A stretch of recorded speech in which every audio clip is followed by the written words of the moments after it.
नमस्कार स्टूडेंट्स। आज हम अपना जो है टीचिंग ऑफ हिंदी का सेकंड यूनिट करने जा रहे हैं, जिसमें कि हमारा क्वेश्चन है कि जो हिंदी की हमारी पाठ्य पुस्तक है इसके बाह्य और आंतरिक गुण कौन कौन से हैं। आज हम इस टॉपिक पर चर्चा करने जा रहे हैं। तो क्योंकि इससे पहले हम जो है वो पाठ्य पुस्तकों के बारे में एक पढ़ चुके हैं, एक जो लेक्चर है हम उसमें, तो जिसमें हमने पढ़ा था कि पाठ्य पुस्तकें जो हैं वो हमारे लिए क्यों जरूरी हैं। ठीक है, अब क्योंकि हर क्वेश्चन को करने से पहले हम उसकी भूमिका के बारे में बात करते हैं, तो इसी प्रकार से हम भी जो है वो उसकी भूमिका के बारे में बात कर रहे हैं कि जो हमारी पाठ्य पुस्तकें हैं, खास करके अगर हिंदी शिक्षण की हम बात करें तो पाठ्य पुस्तकों का किसी भी क्यूरिकुलम को पूरा करने में महत्वपूर्ण योगदान रहता है। क्योंकि पाठ्य पुस्तक का चाहे विषय कोई भी हो, लेकिन वो होता क्या है, वो अकॉर्डिंग टू दी क्यूरिकुलम ही होता है। ठीक है, तो पाठ्य पुस्तकें हमारी किस प्रकार से होनी चाहिए, कौन कौन से उनके अंदर गुण होने चाहिए, किस प्रकार से उनके गुणों को जो है हम दो भागों में बांट सकते हैं। ठीक है, एक आंतरिक गुणों के आधार पर कि पुस्तक के अंदर आंतरिक गुण किस प्रकार से हो, इसकी समीक्षा की जानी चाहिए, और जो पुस्तक के बाहरी गुण हैं वो कौन कौन से हों, हमें इसके बारे में भी समीक्षा करनी है। ठीक है, तो जो ये क्वेश्चन है ये काफी जो है 16 नंबर को लिए है क्वेश्चन, और हम क्या है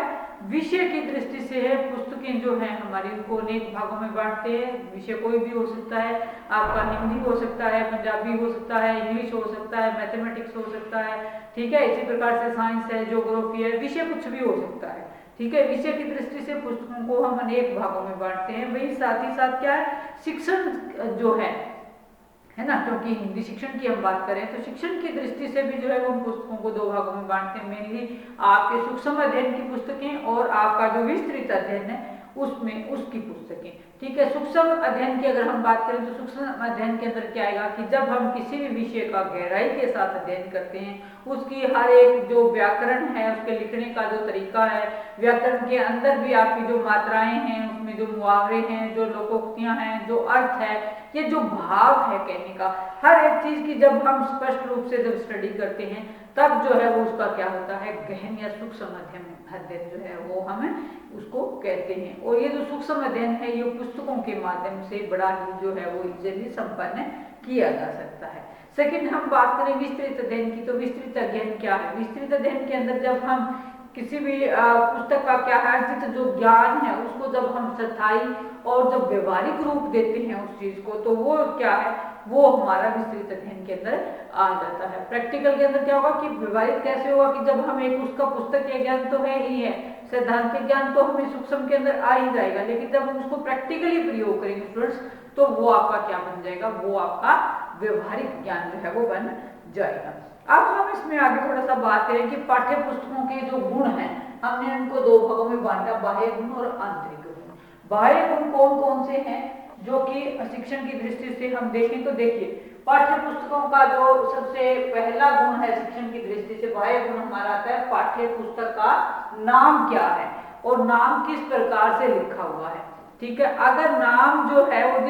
जिस विषय की वो पुस्तक है उसकी नाम को अगर वो सार्थकता प्रदान करता है, नाम से ही पुस्तक का जो पता लग रहा है कि जैसे हम हिंदी की कोई पुस्तक मान लो आपके पास हिंदी की पुस्तक है, ठीक है, तो उसके ऊपर अगर आपने नाम लिखा हुआ है कि हिंदी शिक्षण, ठीक है, फोर्थ जिस भी क्लास के लिए है, तो उससे क्या होगा, उससे स्टूडेंट्स को जो है वो आसानी रहेगी लेने में, और उसको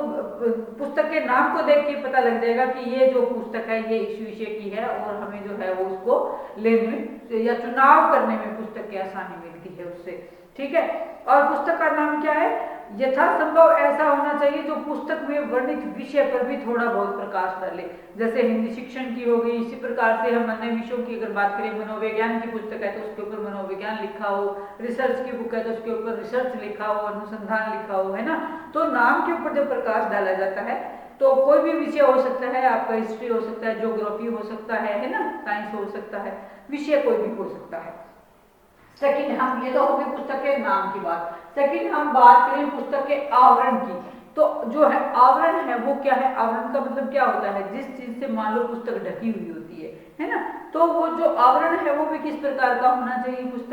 पुस्तक का जो आवरण है वो आकर्षक होना चाहिए, दिखने में पुस्तक अच्छी दिखनी चाहिए। और छोटी कक्षाओं के जो बालक हैं वो किस प्रकार की पुस्तक पसंद करते हैं, कलरफुल पुस्तक पसंद करते हैं, रंग बिरंगी पुस्तकें पसंद करते हैं, है ना। तो क्या है, और जैसे ही हम बड़े बड़े क्लासों में, हम बड़ी आगे क्लासों में चले जाते हैं, वहां पर क्या है, हमारी जो पुस्तक है वो रंग बिरंगी ना होकर के सरलता पर और सिंपल जो लुक उसका दिखाई हमें देता है, लेकिन आकर्षक होना चाहिए, ठीक है। और क्या है, वे जो रेखा चित्र है या जो प्राकृतिक दृश्य है, ये सरलता को हमारे जो है वो और भी ज्यादा बढ़ा देते हैं। तो उच्च कक्षाओं के लिए जो पुस्तकें हैं उनका जो आवरण किस प्रकार का होना चाहिए, यथासंभव सरल होना चाहिए उसमें, जबकि छोटी क्लासों के बच्चों के लिए क्या होना चाहिए, कलरफुल होना चाहिए, क्योंकि बच्चों को रंग बहुत पसंद होते हैं, और जैसे जैसे हम हायर लेवल पे चले जाते हैं वैसे वैसे जो है हमारी पुस्तकें क्या है,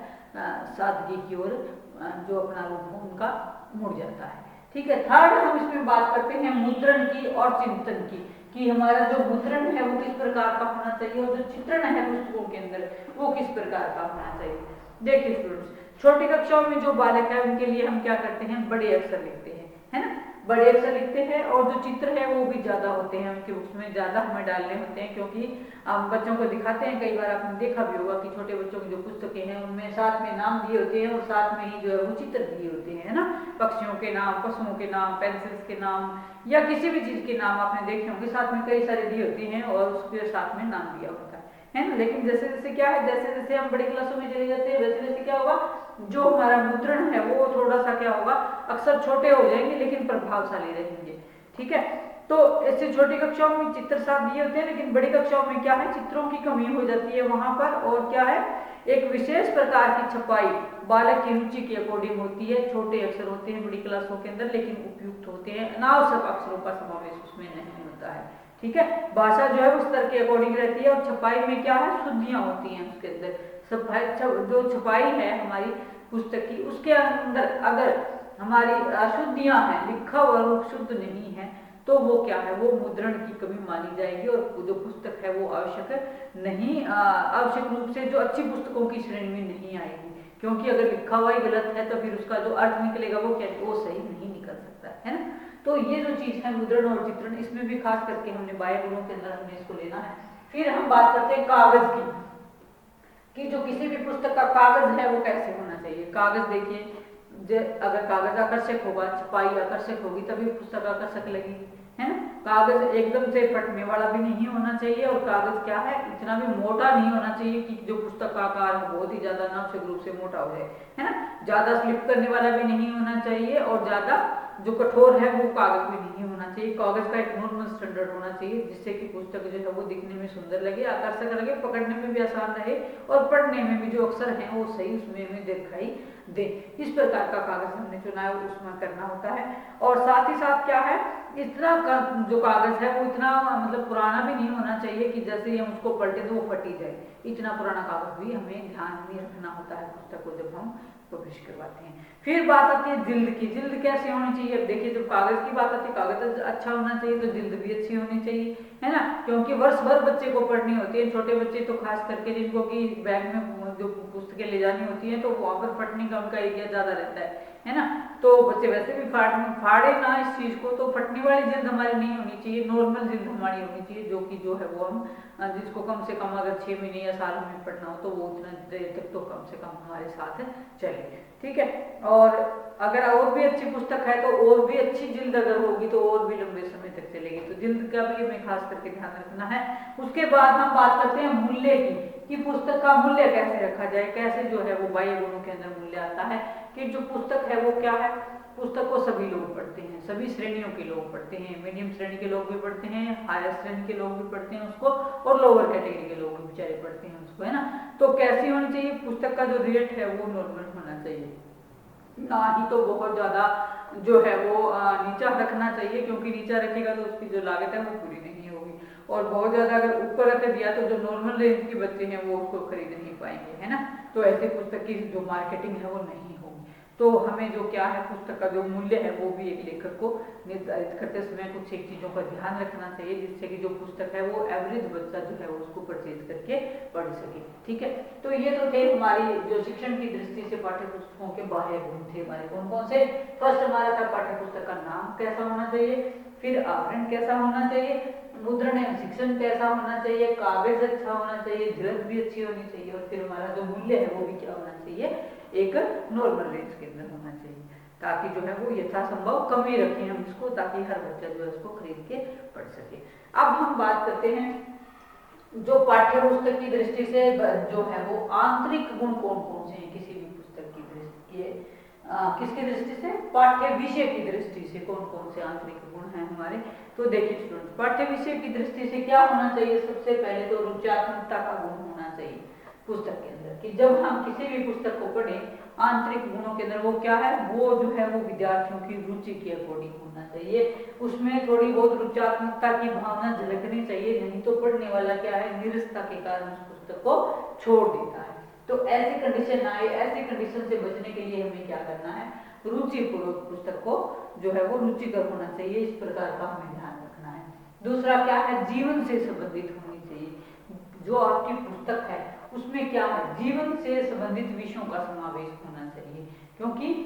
जो चीजें हमारे जीवन से जुड़ी होती है हम उसमें एक पहली बात तो हम उसमें रुचि लेते हैं, दूसरी बात क्या है वो बच्चों की समझ में भी जल्दी आती है, क्योंकि वो चीजें हमने प्रैक्टिकली या व्यवहारिक रूप से उस चीज को देखा हुआ होता है। फिर क्या है, विविधता, पुस्तक के अंदर जो एक मेन गुण है विविधता का, यानी कि विभिन्न प्रकार की जो है वो उसके अंदर टर्म्स होनी चाहिए, एक ही एक प्रकार के अगर पुस्तक के अंदर गुण है तो वो जो क्या है, एक एक विषय है, मान लो कि कोई हम हिंदी की पुस्तक पढ़ते हैं उसमें अगर कविताएं ही कविताएं लिखी हैं और कुछ नहीं लिखा है तो पढ़ने वाला क्या है उसे ऊब जाएगा, है ना। तो और साथ ही साथ क्या है,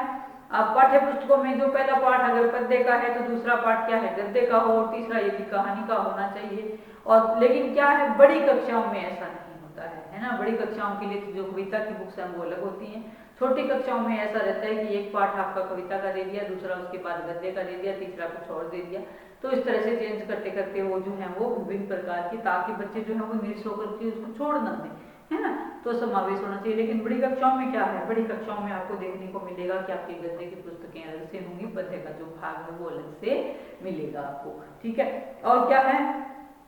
ऐसी जो पुस्तकें हैं इन पुस्तकों में भी क्या है, पुस्तक के जो विभिन्न पाठ हैं उनमें भी जो वर्णित विषय हैं उनमें विविधता पाई जानी चाहिए, कि जो सेम प्रकार के जो चैप्टर हैं वो नहीं होने चाहिए उसके अंदर भी जो है वो हमें विविधता का आभास होना चाहिए। मान लीजिए कोई पद्य की पुस्तक है, उसमें हमने पहला पाठ प्रकृति चित्रण का पढ़ा, और दूसरा पाठ हमने किस प्रकार का पढ़ा, भक्ति भाव का पढ़ा, और तीसरा देशभक्ति का पढ़ा, है ना। तो तीन टर्म्स होगी ना, तीन चीजों को पढ़ के क्या है, तीन तरह के आइडियाज दिमाग में आते हैं, तीन तरह की कल्पनाएं दिमाग के अंदर होती है। तो क्या है, जो कल्पना का है बच्चे की वो विस्तार होता है, और बच्चा क्या है उस चीज से उगता नहीं है, ठीक है। इन चीजों का हमें ध्यान रखना है। फिर हमारा नेक्स्ट इसमें आता है अवस्था अनुकूल विषय। अवस्था अनुकूल विषय कि जो हमारे विषय हैं वो किसके अनुकूल होने चाहिए, अवस्था के अकॉर्डिंग होनी चाहिए, कि जिस प्रकार की अवस्था है उसी प्रकार जो है वो हमारे विषय, प्रसंग विषय, वर्णित विषय होने चाहिए, ठीक है। फॉर एग्जाम्पल कहें कि छोटी कक्षाओं में क्या है, छोटी कक्षाओं में बच्चों को कल्पना पर आधारित जो है वो ज्यादातर विषय होते हैं, जैसे परियों की कहानी हो गया,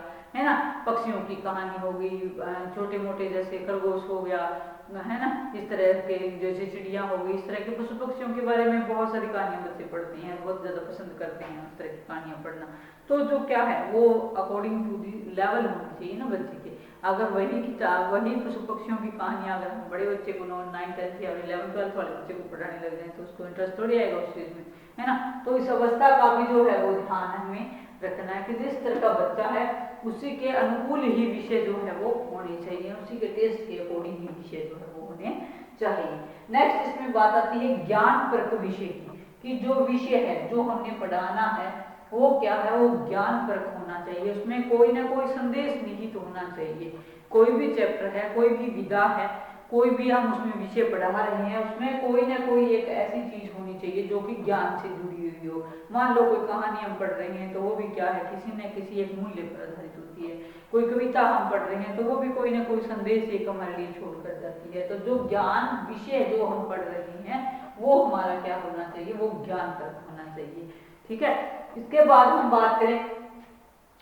ये तो हो गए हमारे क्या पाठ्य विषय की दृष्टि से आंतरिक गुण कौन कौन से हैं पुस्तक के, कौन कौन से मैंने बताया, पहला हमारा उपचारात्मकता, दूसरा क्या है जीवन से संबंधित, तीसरा हमारा विविधता पर आधारित, चौथा हमारा अवस्था अनुकूल विषय और पांचवा जो है वो हो गया हमारा ज्ञान परक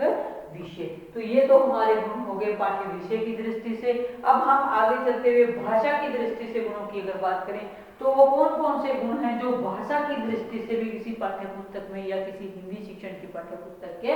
आंतरिक गुणों के अंदर जिनका समावेश होता है। उनमें फर्स्ट पॉइंट हमारा आता है सार्थकता, कि सार्थक होने चाहिए, कि जो हमारा पुस्तक है, हमारी जो पाठ्य पुस्तक है उसमें जो पहला गुण क्या है कि जो कुछ भी लिखा जाए वो सार्थक हो। किसकी दृष्टि से, भाषा की दृष्टि से। वाक्य क्या है, वाक्य माला के फूलों की तरह एक क्रम के अंदर पिरोए होने चाहिए। कहता है कि जिस प्रकार से फूल के अंदर जो एक जो माला होती है ना फूलों की, उसमें आप सभी ने देखा होगा कि किस प्रकार से जो एक माला जो बनती है उसमें एक बात पिरो दी जाती है। तो जो भाषा के भी गुण हैं वो भी क्या है, वो भी इसी तरह से प्रयोग होनी चाहिए कि भाषा आपकी क्या होनी चाहिए, जिससे सरल हो गया, सुगम हो गया, अर्थपूर्ण हो गया, स्पष्ट हो गया, है ना, और अर्थ को प्रकट करने वाली हो गई। तो बहुत सारी चीजें जो है वो इसमें भी ध्यान हमने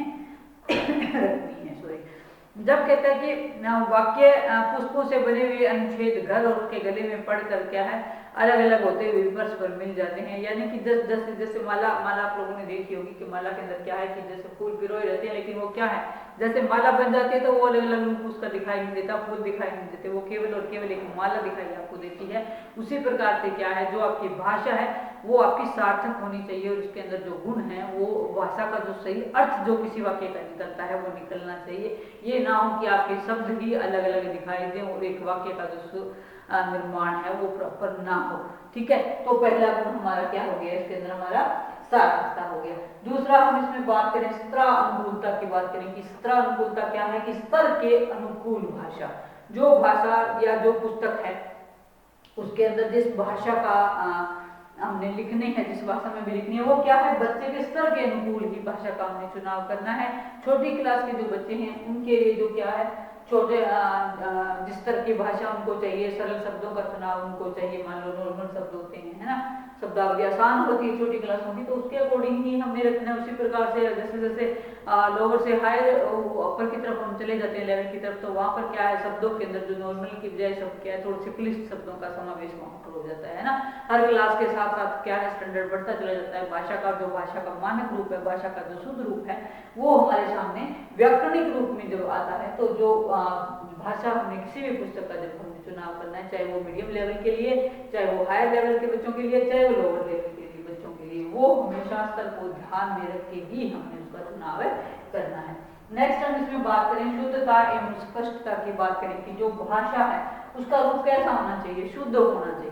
जो भी लिखें हम शुद्ध रूप में लिखें, स्पष्ट रूप में लिखें। अशुद्धियां जो है वो भाषा का प्रभाव कम कर देती है और जो अनर्थ अर्थ का क्या कर देती हैं, अनर्थ कर देती हैं। तो हमें भाषा के शुद्ध रूप का भी ध्यान रखना है कि जो भी लिखें, और भाषा हिंदी भाषा के शिक्षक को क्या है खास करके इस चीज का ध्यान रखना चाहिए कि जब बच्चा छोटी कक्षा में जब ट्रेनिंग कर रहा होता है, जब पढ़ रहा होता है, उसी टाइम ही उसका उच्चारण संबंधी दोषों को दूर किया जाए, उसके लेखन संबंधी दोषों को दूर किया जाए। इस प्रकार से जब शुरू के अंदर ही जो है वो हम एक अध्यापक का ये कर्तव्य है कि बच्चे की जो गलतियां हैं उसकी कम से कम हो, उसको ध्यान में रखते हुए उसे शुद्ध उच्चारण शुद्ध लेखन के लिए अध्यापक उसको प्रेरित करे। ठीक है, और स्पष्ट रूप से जो भी लिखे, शब्दों का अनावश्यक रूप से घूमना, अनावश्यक रूप से उनका विस्तार करना जो है वो क्या है सही नहीं है और सही अर्थों को वो प्रकट जो है वो नहीं करता है। इसके बाद दो पॉइंट्स हमारे आते हैं शैली की दृष्टि से। अगर हम देखें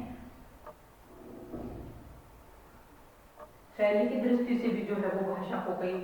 भागों में बांटा जाता है। ये तो था भाषा की दृष्टि से हमारा। उसके बाद अगर हम शैली की दृष्टि की बात करें तो शैली की दृष्टि से क्या है, विविधता होनी चाहिए। शैली की दृष्टि से भाषा के कौन से भाषा के गुण। पहला विविधता, विविधता होनी चाहिए कि जो भी लिखें वो क्या है, विविधता पर आधारित होनी चाहिए। विषय की विविधता की भांति क्या है, अच्छी पाठ्य पुस्तकों में शैली की विविधता होनी चाहिए, क्योंकि एक ही प्रकार की शैली में कुछ भी पढ़ते पढ़ते क्या है, हम ऊब जाते हैं, है ना। शैलियों का जो चुनाव है वो भी हमें विषय के अकॉर्डिंग ही रखना है, चैप्टर के अकॉर्डिंग ही रखना है, क्योंकि एक ही प्रकार की शैली में क्या है, हम बोर हो जाएंगे पढ़ते पढ़ते, तो उसमें निरस्ता आने लगेगी, लेकिन फिर भी क्या है, जिस प्रकार पाठ्य पुस्तकों में हमारे गद्य है, पद्य है, नाटक है, व्याकरण है ना, कहानी है, विभिन्न विषय जिस प्रकार से समावेश हो, उसी प्रकार से जो हमारी शैली है उसमें भी क्या है, कहीं पर हमने मुहावरों का प्रयोग करना है, कहीं पर हमने लोकोक्तियों का प्रयोग करना है, कहीं पर हमने जो भाषा का शुद्ध रूप हमने लिखना है, कोई गद्य पाठ जो व्यंजना है वो भी इसके अंदर होनी चाहिए, ठीक है। इस प्रकार क्या है कि कविता में भी इसी प्रकार से है कि कोई छंद युक्त रचना हम लिखते हैं, और दूसरी क्या है, कोई छंद रहित भी होती है, जैसे कि जो निराला जी के काव्य हैं उसके अंदर छंद रहित रचनाएं हैं सारी की सारी, उसमें जो निराला जी क्या है, छंद मुक्त कवि हैं। तो इस तरह से जो है वो हमें शैलियों का भी इसमें ध्यान रखना है। और पद्य की कहते हैं कि पद्य जो है विभिन्न कवियों की हो, उनमें विविधता पाई जाए, और उनमें क्या है, कवि की विशेषता की भी झलक हमें होनी चाहिए कि कवि किस चीज को लेकर के, किस विषय को फोकस करके लिख रहा है। तो इस प्रकार से जो शैलियां हैं, शैलियों के अंदर भी क्या है, विविधता पाई जानी चाहिए। सेकंड इसमें हाथ आता है मौलिकता, कि जो भी लिखा जाए वो क्या है, मौलिक हो, मौलिकता, जो भी लिखा जाए वो क्या है, मौलिक रूप में हो। पाठ्य पुस्तक में क्या है, प्रत्येक भाषा में शैली की दृष्टि से नवीनता होनी बहुत ही आवश्यक है ना, नवीनता और मौलिकता। नवीनता, मौलिकता क्या होती है, ओरिजिनल फॉर्म में जब कोई चीज होती है, मौलिक रूप से कोई चीज होती है, तो उसमें क्या है, मूल विचारों की आपकी झलक रहती है कि आपके जो विचार हैं वो क्या होने चाहिए, सही होने चाहिए, ओरिजिनल होने चाहिए, मूल रूप होना चाहिए उन चीजों का, घुमावदार शब्दों का या जो आडंबर वाले शब्द हैं उनका प्रयोग नहीं करना है हमें। और कभी कभी क्या है, प्रकाशक या जो संपादक है कुछ महत्वपूर्ण वाक्यों को, या यूं कहिए कि जो सार्थक और सशक्त सामग्री को जाने अनजाने में क्या है, अनावश्यक समझकर छोड़ देते हैं। ऐसा पाठ्य पुस्तक के अंदर नहीं होना चाहिए। जो एक अच्छी पाठ्य पुस्तक है उसके अंदर जो शब्द हैं, जो सब वाक्यों का जो चुनाव है, उसमें जो मेन चीजें हैं, जो मुख्य बातें हैं, उनको ध्यान में रखते हुए जो है वो हमें जो है वो अपने विषय को आगे बढ़ाना चाहिए। और फिर क्या है इसमें कि पुस्तक की मौलिकता जो है इससे झलकती है कि आपकी पुस्तक कितनी जो है वो मौलिक है, ठीक है। और प्रत्येक पाठ में क्या है, जो आपकी अभिव्यक्ति है उसका जो रंग है, एक नया रंग आपके सामने होना चाहिए, और यही जो है वो किसी पाठ्य पुस्तक की विशेषताएं हैं, ठीक है। तो आज जो है स्टूडेंट्स हमने अभी ये पढ़ा है कि शैली की दृष्टि से भाषा के दो मुख्य गुण हैं, पहला आपका विविधता और दूसरा आपका मौलिकता, ठीक है। अब पाठ्य पुस्तक जो है वो पाठ्यक्रम से किस प्रकार से संबंधित है, हम पहले भी इसमें डिस्कस कर चुके हैं पीछे वाले लेक्चर में, लेकिन फिर भी थोड़ा सा अगर आपको बताऊं तो पाठ्यक्रम के साथ पुस्तक का बहुत ही गहरा संबंध होता है ना, क्योंकि पाठ्यक्रम को जो प्रकाशित किया जाता है तो वो पुस्तकों के माध्यम से ही किया जाता है। तो जो हमारा क्या है, जो पुस्तकें हैं वो हमारी ज्ञानोपार्जन का सर्वोत्तम साधन बन जाती है ना। दूसरा, इनके द्वारा किसी भी स्तर के पाठ्यक्रम में स्पष्टता आ जाती है कि चाहे लेवल कोई भी हो पाठ्यक्रम का, लेकिन पुस्तकों के माध्यम से ही जो है वो क्या है, वो हमारे सामने प्रकाशित होती हैं। थर्ड इसके अंदर आता है कि पुस्तकों का घर पर अध्ययन करके पहले से जो पढ़ी हुई पुस्तकें हैं या जो सीखी हुई बात है उसको क्या किया जा सकता है, हम उसको और ज्यादा सुदृढ़ कर सकते हैं उस चीज को, है ना। कि एक बार अध्यापक ने क्लास में आपको कोई चीज पढ़ाई, उसको तो आपको 2 महीने के बाद पढ़ना पड़ रहा है, 6 महीने के बाद आप उसकी रिवीजन चाह रहे हो, साल के बाद आप रिवीजन चाह रहे हो, नेक्स्ट ईयर भी कई बार हमें जरूरत पड़ जाती है पुराने कंटेंट की। तो जो भाषा है, जो हमारी पुस्तकें हैं जो भाषा से रिलेटेड हैं, ठीक है, तो वो पुस्तकें क्या है, वो हमारी वहां पर बहुत अधिक महत्व हमारे लिए उसका है, और वो हमारी बहुत सहायता करती है ना। तो क्योंकि जो चीज लिखित रूप में हमारे पास है वो क्या है, वो स्थायी ज्ञान हमारे पास होता है, जबकि जो मौखिक रूप है हमारी भाषा का जिससे हम बोलते हैं वो क्या है, एक टाइम तक ही हमारे पास होता है, जैसे ही बोलना बंद हो जाता है अगर हम उसको रिकॉर्ड नहीं करते हैं तो वो मिट जाता है ना। और एक थोड़े समय के बाद क्या है, जो मेमोरी है उसके अंदर हमारा जो उसमें हम उस तरह से उसका यूज फिर नहीं कर सकते, रिकॉर्डिंग में हमें प्रॉब्लम रहती है, ठीक है। तो ये थी। अब हम पाठ्य पुस्तकों की समीक्षा की बात करें तो पाठ्य पुस्तकों की समीक्षा के अंदर भी हमारे यही चीजें हैं कि हमने यही सारी चीजें देखनी है कि किस तरह की शैलियों का हमने प्रयोग करना है, किस तरह की भाषा का हमने प्रयोग करना है, ठीक है। और इसके साथ साथ क्या है, बहुत सारे मापदंड है किसी भी पुस्तक के लिए। तो जो विद्यार्थियों का सर्वांगीण विकास है और जो शिक्षकों की जो ज्ञान वृद्धि है उसमें भी जो है वो हमें क्या है, पुस्तकों का जो रोल है उसको हम भूल नहीं सकते, बहुत अधिक रोल उनका महत्वपूर्ण रहता है। तो स्टूडेंट्स ये था हमारा आज का विषय हिंदी पाठ्य पुस्तकों पर। धन्यवाद।